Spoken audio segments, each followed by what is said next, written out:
Dear colleagues, ladies and gentlemen, I'm delighted to welcome you to this interparliamentary conference on the future of the European Union that was made possible by the dedication and diligence of its organizers.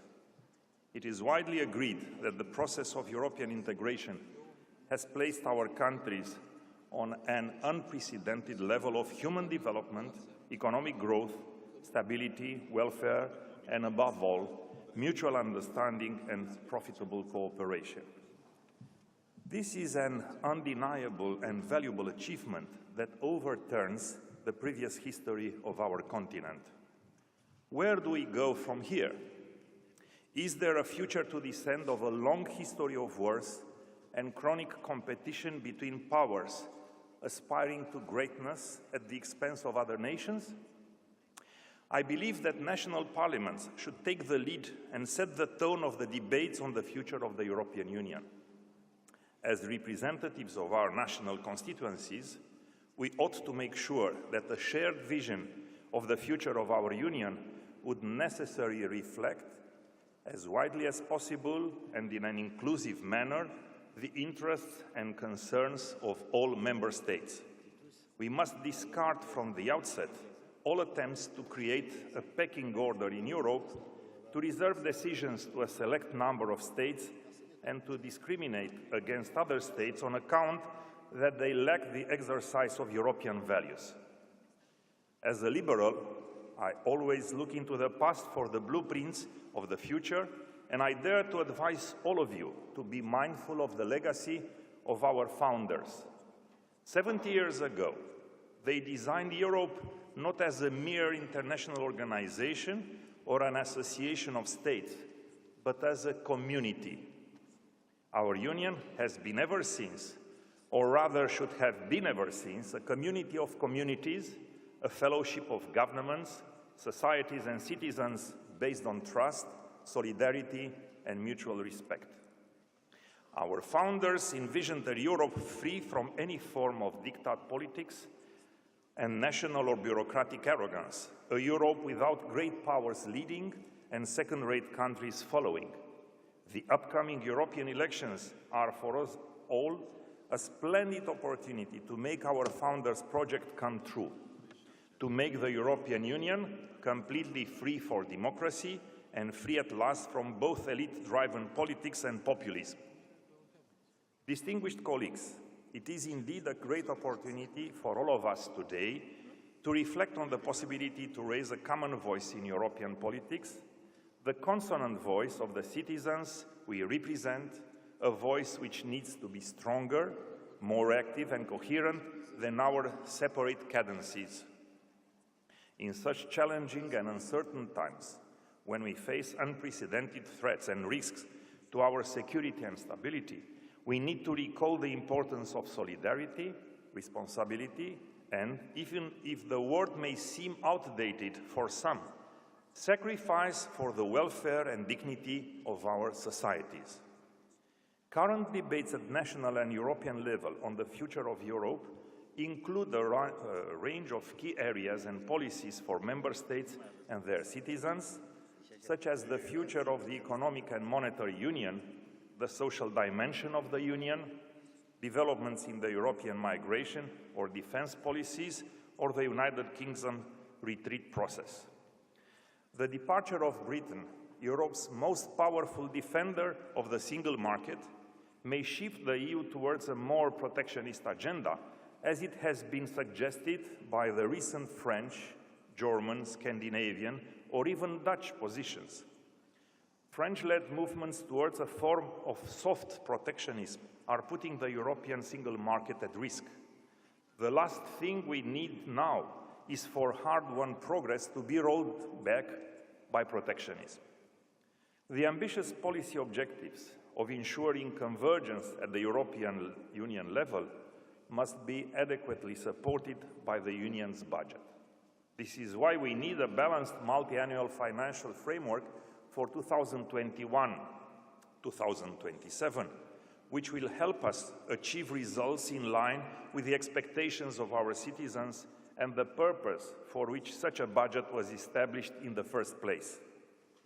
It is important for the future Union budget to support objectives such as improving citizens' quality of life and security, increasing economic and social cohesion, promoting policies to combat poverty and social exclusion, contribute to increased employment, as well as the development of research and innovation policies. I firmly believe that the budget should be used, as it was always intended, for ensuring the structural convergence of the member states and not as a political leverage meant to discipline those governments that, for whatever reason, fell from grace with the Commission. In this context, national parliaments, as legitimate democratic forums, should play an important role in better connecting the Union to its citizens. The Romanian Senate will continue to uphold this objective by promoting debates and consultations on Europe's future-related issues. All surveys show that more than two-thirds of Romanians are positive about the future of the European Union. This figure is significantly higher than the European average. Romanians do indeed trust that the four fundamental liberties, the internal market, the cohesion policy, the common agricultural policy, and the EU enlargement are processes that transform their everyday life for the better. It is very difficult for us, Romanian members of parliament, to explain to our constituents why they cannot yet move freely in the Schengen area, even if the Romanian government has long met all the requirements. A sense of not being recognized as full European grows steadily among Romanian citizens, and it should be noted to the credit of the Romanian society that this bitterness has not generated a populist upsurge. However, European institutions are now frequently seen as places of good politics, of good economics, but bad politics. Dear colleagues, indeed, European elites have come very close to the abatement of what we have been brought up to regard in our national settings as politics, and have replaced it with a rule of bureaucrats, bankers, and various kinds of unelected experts. So far, they have succeeded. But the elections in May will provide for the European Parliament a test of whether they can continue to do so. The European Union hopes to be untroubled by these elections, as it is expected that the functioning of the European Parliament will remain largely based on the already built compromises between the dominant political groups. It is clear that the European Union has never developed a great signpost of democracy that we all know as opposition. This is, we still lack the capacity to organize opposition within the European polity. This failure is likely to lead both to the abolition of opposition altogether and to the mobilization of a populist opposition against Europe and exterior to its institutions. The main aspect of the democratic deficit concerns the lack of representation in the European Parliament itself. European political parties as such do not compete for the votes of a European electorate based on European issues. Rather, European elections are fought by national political parties and on mainly domestic issues, with voters making their choices based on their opinion on national issues and their perception of the position of national political parties on these issues. Voters also use these elections to express a judgment on the incumbent national government. Seen in these second-order terms, European elections fail as an instrument of democracy at the European level in that they do not succeed to express the will of the European demos on European issues. Citizens acquire voice at Union level through direct representation in the European Parliament, but they are not granted any means of mandating or holding electorally accountable the key institutions of the government of the Union. The body that represents the European Parliament has no direct control over the actions of the bodies that govern the Commission in the first place.